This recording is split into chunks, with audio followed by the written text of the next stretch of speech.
เดี๋ยวว่านนึงไปใช่กูเห็นอยู่นั่นตะแอะนะกูไปชะป้าเที่ยว โอ้ได้เชียวไปป้าน้อยเดียว โอ้เป็นอะไรเชียวชะไปชะมาเขาหายช้ำโอ้ตายเนาะใจแท ชะ น ป้าซื้อก็หาย อุกใจแทนมึงเชียว กันเลยยอม โอ้ตาย กูอุกใจเลยเนี่ยเสี่ยวกูมีเรื่องปรึกษามึง เป็นอะไรเชียว กูเฮียนจบแล้วบ่ฮู้กูสิไปเฮ็ดหยัง โอ้มากูหูเชียวไปเฮ็ดบริษัทกับกู บริษัทหยังเชียว สลิป7 ชีได้ สลิป7ชีสลิป7ชีที่บ่เชียว สลิป7 ชี มึงมีทุนแล้วบ่เชียว กูว่าสิขายหน้ามูลพ่อกูเชียว ลายบ่มูลพอ โอ้ยชอก3 เม็ดเชียว มึงสิขายได้เชียว โอ้ขายประมาณชอก3 ล้าน มึงว่าสิพ่อบ่ทุน ยังว่าบ่พอกูจะชวนมึงเลยเชียว มูลพ่อกูก็มีอยู่ มีจะแม่เชียว แต่ว่ายังบ่ทันปั้นเดียวเลยเนี่ยพี่น้องหลาย ลาย บ่ฮู้จะเฮ็ดแนวใด ชอก3 ปีพ่อมันก็ตายแล้วอดเอาเชียว กูก็ยังบ่ฮู้คือเดียวนั่นก็ ได้ พ่อมึงได้เชียว พ่อกูละปั้นนี่กูละเชียวเราว่าเราบ่ตาย ปั้นแล้วบ่ เราว่าเราบ่ตาย มึงว่าสิพ่อบ่ทุนนี่ ยังบ่พอเชียว บริษัทนี่มันใหญ่เลยเชียว ใหญ่ยังบ่มีไผเฮ็ดกูสิแข่งขันกับแบรนด์ชื่อดังนึงตัวอย่างเชือกีฬากูสิเฮ็ดชนิดกีฬา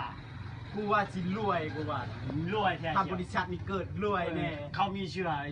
อชามตีกูเชียร์สลิปชามตีเชียว นั่นแหละจังว่าเอาไม้กูลองใช้กันเลยมึงผลิตแล้ว โอ้ได้เชียว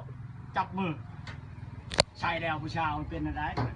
กูคิดว่ากูใช้แล้วกูสาวกรีดแน่ โอ้ตายเลยเชียวดังเลยนะอันละช่อนเลย ต้องดังโลดใช้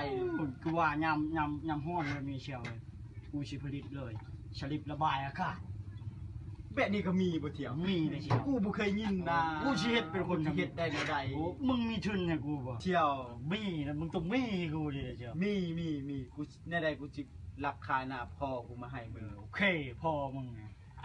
มึงสิเฮ็ดหยังแน่เที่ยว กูสิเฮ็ดนี่สลิป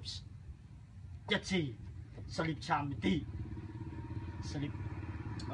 สลิประบายอากาศเชียว มันสิเป็นไปได้บ่ เป็น เที่ยว เที่ยว กูจะเชื่อมึงบันได ไอ้มีเงินง่ายเชียวนะเชื่อกูมึงเชื่อกูโลดกูเฮ็ดมาเนี่ยกูคิดมาแล้วว่าในอนาคตกูต้องออกสลิป74อะไรก่อน มึงจะเฮ็ดในบริษัทนี้เจ๋งได้ โอเคเชียว พอเอากูตายโลด โอเคนะเชียวนะ ชื่อบริษัทมึงชื่อแบบใดเที่ยว เม่นกระนุง ฮะ เม่นกระนุง ไม่ยังก็เที่ยว กูว่าอยู่เม่นกระนุงมาเนี่ย